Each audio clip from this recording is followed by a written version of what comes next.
Est-ce que vous n'avez pas l'impression aussi, Marion Vernou, qu'on est passé, alors là aussi, si on remonte au marivaudage ou simplement au début du cinéma, c'était la pénurie sexuelle, on couchait rarement, Oui, seulement à la fin du film. c'est vrai. Puis ensuite, il y a eu l'abondance, l'hyperconsommation, tout le monde couche au premier regard, dès le début du film. Et maintenant, on dirait que c'est les soldes.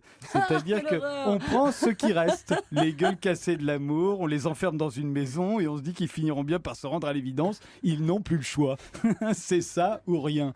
Ah, non, non, moi j'y vois pas. Je trouve pas qu'ils soient bradés les sentiments que j'essaie de d'anoblir dans mon film. Parce qu'après tout, il se retrouve dans cette maison à l'initiative de l'ex de son frère, qui Oui. est mort, qui est sa meilleure amie à lui. C'est l'ex de son frère et sa meilleure amie. Ils n'ont jamais pensé à coucher ensemble, donc du moins le croit-il. Il se retrouve avec une lesbienne qui, a priori, n'est pas intéressée par les hommes. Et tout ça, pourtant, ça fera d'excellents petits hétéros à la fin. Vous voyez.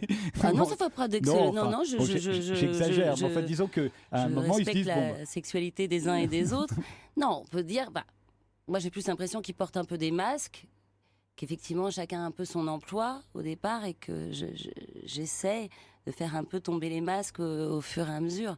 Effectivement, la figure du bon copain un peu pâteau, la lesbienne un peu affranchie et je vous dis la petite sœur qui passe son temps à s'excuser mais qui en a un peu plus sous la semelle.